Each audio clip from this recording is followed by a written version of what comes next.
আসসালামু আলাইকুম, স্বাগতম যমুনা আপডেট সংবাদে। আমি মোহাম্মদ জাকারিয়া আজকের সব আন্তর্জাতিক খবর নিয়ে হাজির হয়েছি। শুরুতেই জানিয়ে দিব সংবাদ শিরোনাম, তারপর বিস্তারিত। ইরানের বিরুদ্ধে যুদ্ধের প্রস্তুতি নিচ্ছে যুক্তরাষ্ট্র, পাঠানো হচ্ছে হাজার হাজার সেনা। ইরানকে ঘিরে ফেলতে দ্বিতীয় রণতরী, স্বৈরাচার সরকার পতন হবে, ট্রাম্প। ইরানের বিরুদ্ধে রণতরী সাজাচ্ছে আমেরিকা, চুক্তি না হলেই রক্তক্ষয়ী যুদ্ধ, ইঙ্গিত প্রেসিডেন্ট ট্রাম্পের। মার্কিন যুদ্ধজাহাজ থেকে সাগরে পড়া নৌসেনার মৃত্যু, ৩ দিন পর অনুসন্ধান সমাপ্ত। গ্রোসি, যুদ্ধের পর ইরানের সঙ্গে পরমাণু চুক্তি সম্ভব হলেও ভীষণ কঠিন। আসসালামু আলাইকুম, স্বাগতম জানাচ্ছি যমুনা আপডেট সংবাদে। আমি মোহাম্মদ জাকারিয়া। এতক্ষণ শুনছিলেন সংবাদ শিরোনাম, এবার বিস্তারিত। যুক্তরাষ্ট্র এবং ইরানের মধ্যকার উত্তেজনা বর্তমানে এমন এক পর্যায়ে পৌঁছেছে যা বিশ্বজুড়ে যুদ্ধের আশঙ্কা তৈরি করেছে। কারণ পেন্টাগন এবং হোয়াইট হাউসের সাম্প্রতিক গতিবিধি স্পষ্টভাবে ইঙ্গিত দিচ্ছে যে আমেরিকা ইরানের বিরুদ্ধে একটি বড়সড় সামরিক সংঘাতের প্রস্তুতি নিচ্ছে এবং এর অংশ হিসেবে মধ্যপ্রাচ্যে হাজার হাজার সেনা পাঠানোর পরিকল্পনা চূড়ান্ত করা হয়েছে। আন্তর্জাতিক সংবাদমাধ্যম এবং পেন্টাগনের অভ্যন্তরীণ সূত্রের বরাত দিয়ে জানা যাচ্ছে যে উপসাগরীয় এলাকায় ইরানের কথিত হুমকির মোকাবিলা করতে এবং মার্কিন স্বার্থ রক্ষার্থে এই বাড়তি সেনা মোতায়েন করা হচ্ছে, যেখানে পেন্টাগন প্রাথমিকভাবে ৫,০০০ থেকে ১০,০০০ সেনা পাঠানোর প্রস্তাব নিয়ে আলোচনা করলেও পরিস্থিতির ভয়াবহতা বিবেচনা করে এই সংখ্যা আরও বাড়তে পারে বলে ধারণা করা হচ্ছে। বিশেষ করে গত কয়েক সপ্তাহে উপসাগরীয় এলাকায় তেলের ট্যাঙ্কারে হামলা, ড্রোন ভূপাতিত করার ঘটনা এবং সৌদি আরবের তেল স্থাপনায় হামলার পর ওয়াশিংটন নড়েচড়ে বসেছে এবং তারা মনে করছে এখনই যদি ইরানকে থামানো না যায় তবে ভবিষ্যতে পরিস্থিতি নিয়ন্ত্রণের বাইরে চলে যাবে, যার ফলে এই সেনা পাঠানোর সিদ্ধান্তকে তারা প্রতিরক্ষামূলক ব্যবস্থা হিসেবেই বিশ্বের সামনে তুলে ধরছে। বিশ্লেষকরা মনে করছেন হাজার হাজার সেনা পাঠানোর এই সিদ্ধান্ত শুধুমাত্র লোক দেখানো নয়, বরং এর পেছনে রয়েছে গভীর সামরিক কৌশল। কারণ সেনাদের সাথে সাথে প্যাট্রিয়ট মিসাইল ডিফেন্স সিস্টেম, যুদ্ধবিমান এবং নজরদারি সরঞ্জামও পাঠানো হচ্ছে, যা একটি পূর্ণাঙ্গ যুদ্ধের প্রস্তুতিরই ইঙ্গিত দেয়। আমেরিকার এই সিদ্ধান্তে মধ্যপ্রাচ্যের অন্যান্য মিত্র দেশগুলো যেমন সৌদি আরব ও ইসরায়েল কিছুটা স্বস্তি পেলেও সাধারণ মানুষ এবং যুদ্ধবিরোধী সংগঠনগুলো তীব্র আতঙ্ক প্রকাশ করছে। কারণ ইরাক যুদ্ধের স্মৃতি এখনও অনেকের মনে তাজা এবং আরেকটি যুদ্ধ মানেই হাজার হাজার প্রাণহানি ও অর্থনৈতিক ধস। আপনারা যারা নিয়মিত আন্তর্জাতিক রাজনীতির খবর রাখেন তারা নিশ্চয়ই জানেন যে ট্রাম্প প্রশাসন সব সময়ই ইরানের ওপর সর্বোচ্চ চাপ প্রয়োগের নীতিতে বিশ্বাসী, আর এই সেনা পাঠানো সেই নীতিরই একটি সামরিক রূপ, যেখানে তারা ইরানকে আলোচনার টেবিলে বসতে বাধ্য করতে চায় অথবা সামরিক শক্তির ভয় দেখিয়ে তাদের পারমাণবিক কর্মসূচি বন্ধ করতে চায়। ইরানকে চার পাশ থেকে ঘিরে ফেলার জন্য আমেরিকা তাদের দ্বিতীয় বিমানবাহী রণতরী বা এয়ারক্রাফট ক্যারিয়ার স্ট্রাইক গ্রুপ পাঠানোর সিদ্ধান্ত নিয়েছে, যা উপসাগরীয় অঞ্চলের উত্তপ্ত পরিস্থিতিকে ফুটন্ত কড়াইয়ে পরিণত করেছে এবং প্রেসিডেন্ট ডোনাল্ড ট্রাম্পের সাম্প্রতিক বক্তব্য সেই আগুনে ঘি ঢেলেছে, যেখানে তিনি সরাসরি ইঙ্গিত দিয়েছেন যে ইরানের বর্তমান সরকারের পতন এখন সময়ের ব্যাপার মাত্র। ইউএসএস আব্রাহাম লিঙ্কন নামের বিশাল রণতরীটি আগে থেকেই ওই অঞ্চলে অবস্থান করছিল এবং তার সাথে বোমারু বিমান ও মিসাইল ডেস্ট্রয়ার ছিল, কিন্তু এখন দ্বিতীয় আরেকটি রণতরী পাঠানোর মানে হল আমেরিকা জলপথ এবং আকাশপথে ইরানকে সম্পূর্ণ অবরুদ্ধ বা ব্লকেড করার পরিকল্পনা করছে, যাতে ইরানের তেল রপ্তানি শূন্যের কোঠায় নেমে আসে এবং তারা অর্থনৈতিকভাবে পঙ্গু হয়ে পড়ে। প্রেসিডেন্ট ট্রাম্প তার স্বভাবসুলভ ভঙ্গিতে টুইট এবং সংবাদ সম্মেলনে বলেছেন যে ইরানের বর্তমান সরকার একটি স্বৈরাচারী এবং সন্ত্রাসী সরকার, যারা তাদের নিজস্ব জনগণের ওপর অত্যাচার চালাচ্ছে এবং মধ্যপ্রাচ্যে অস্থিতিশীলতা তৈরি করছে।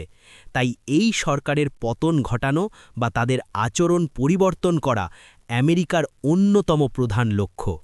সামরিক বিশেষজ্ঞরা বলছেন দুটি এয়ারক্রাফট ক্যারিয়ার স্ট্রাইক গ্রুপ একই অঞ্চলে মোতায়েন করা অত্যন্ত বিরল ঘটনা এবং এটি সাধারণত তখনই করা হয় যখন কোনো দেশ বড় কোনো আক্রমণের প্রস্তুতি নেয়, কারণ একটি কেরিয়ার রক্ষণাবেক্ষণের সময় অন্যটি আক্রমণ চালাতে পারে, ফলে ২৪ ঘণ্টা নিরবিচ্ছিন্ন হামলার সক্ষমতা তৈরি হয়। ট্রাম্পের এই হুঁশিয়ারি এবং রণতরী পাঠানোর ঘটনা ইরানের বিপ্লবী গার্ড বাহিনী বা আইআরজিসিকে সরাসরি চ্যালেঞ্জ ছুড়ে দিয়েছে এবং তেহরান থেকেও পাল্টা হুমকি আসছে যে তারা হরমুজ প্রণালী বন্ধ করে দিতে পারে, যা হলে বিশ্ববাজারে তেলের দাম আকাশচুম্বী হবে এবং বৈশ্বিক অর্থনীতিতে ধস নামবে। আমেরিকার এই আগ্রাসী মনোভাবের পেছনে ইসরায়েল এবং সৌদি আরবের লবিং কাজ করছে বলে অনেকে মনে করেন, কারণ তারা অনেক দিন ধরেই চাইছে আমেরিকা যেন ইরানের সামরিক সক্ষমতা ধ্বংস করে দেয়। তবে ট্রাম্প প্রশাসন বলছে যে তারা যুদ্ধ চায় না, কিন্তু ইরান যদি আমেরিকার কোনো স্বার্থে আঘাত করে তবে এমন জবাব দেওয়া হবে যা ইতিহাসে বিরল হয়ে থাকবে। এবং এই কথার মাধ্যমে ট্রাম্প মূলত ইরানের সরকার পরিবর্তনের বা রেজিম চেঞ্জের ইঙ্গিত দিচ্ছেন। আমেরিকা কি সত্যিই ইরানের বিরুদ্ধে রণতরী সাজাচ্ছে, নাকি এটি কেবলই একটি মনস্তাত্ত্বিক চাপ সৃষ্টির কৌশল, তা নিয়ে বিশ্বজুড়ে বিতর্ক চললেও প্রেসিডেন্ট ট্রাম্পের সাম্প্রতিক বক্তব্যে যুদ্ধের দামামা স্পষ্ট হয়ে উঠেছে, যেখানে তিনি হুঁশিয়ারি দিয়ে বলেছেন যে যদি ইরান নতুন করে পরমাণু চুক্তিতে না আসে তবে তাদের সামনে রক্তক্ষয়ী যুদ্ধ ছাড়া আর কোনো পথ খোলা থাকবে না। ২০১৫ সালের পারমাণবিক চুক্তি বা জিসিপিওএ থেকে আমেরিকা একতরফাভাবে বেরিয়ে যাওয়ার পর থেকেই দুই দেশের মধ্যে সম্পর্কের অবনতি ঘটতে থাকে।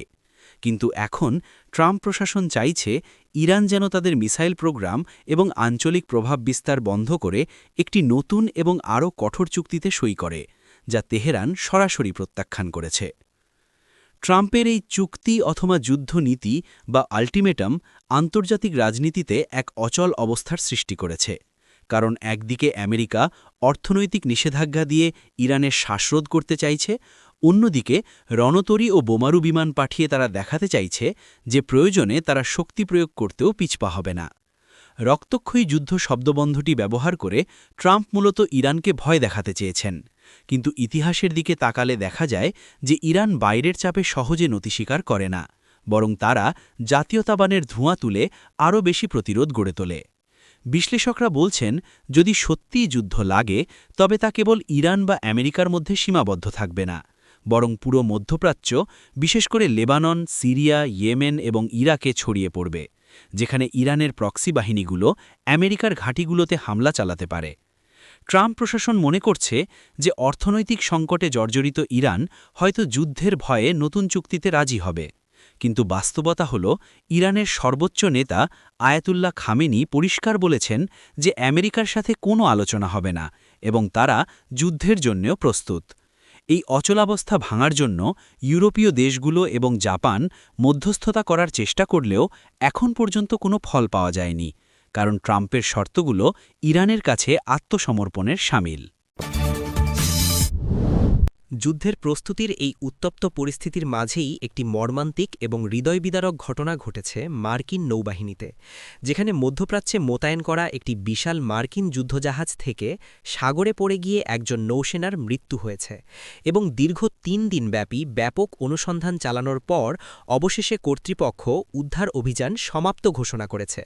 ইউএসএস আব্রাহাম লিঙ্কন নামের ওই রণতরীটি আরব সাগরে টহল দিচ্ছিল এবং ইরানের উপর নজরদারি চালাচ্ছিল, কিন্তু হঠাৎ করেই একজন নাবিক জাহাজ থেকে নিখোঁজ হন, যার ফলে পুরো জাহাজে সাইরেন বেজে ওঠে এবং তৎক্ষণাৎ ম্যান ওভারবোর্ড প্রোটোকল চালু করা হয়। মার্কিন নৌবাহিনী বা ইউএস নেভি তাদের বিবৃতিতে জানিয়েছে যে নিখোঁজ হওয়ার পর থেকেই তারা হেলিকপ্টার, ড্রোন এবং ছোট বোট ব্যবহার করে দিন-রাত সমুদ্রের বিশাল এলাকায় তন্ন তন্ন করে খুঁজেছে, কিন্তু উত্তাল সমুদ্র এবং প্রতিকূল আবহাওয়ার কারণে সেই নাবিককে জীবিত উদ্ধার করা সম্ভব হয়নি। এই ঘটনাটি আমাদের মনে করিয়ে দেয় যে যুদ্ধ শুরু হওয়ার আগেই সামরিক প্রস্তুতির সময়ও সেনাদের কতটা ঝুঁকির মধ্যে থাকতে হয় এবং তাদের জীবনের নিরাপত্তা সবসময় নিশ্চিত করা সম্ভব হয় না। 3 দিন পর যখন অনুসন্ধান আনুষ্ঠানিকভাবে সমাপ্ত ঘোষণা করা হয় তখন জাহাজের অন্যান্য নাবিকদের মধ্যে শোকের ছায়া নেমে আসে এবং পরিবারের প্রতি সমবেদনা জানিয়ে নৌবাহিনী জানিয়েছে যে তারা এই ঘটনার পূর্ণাঙ্গ তদন্ত করবে।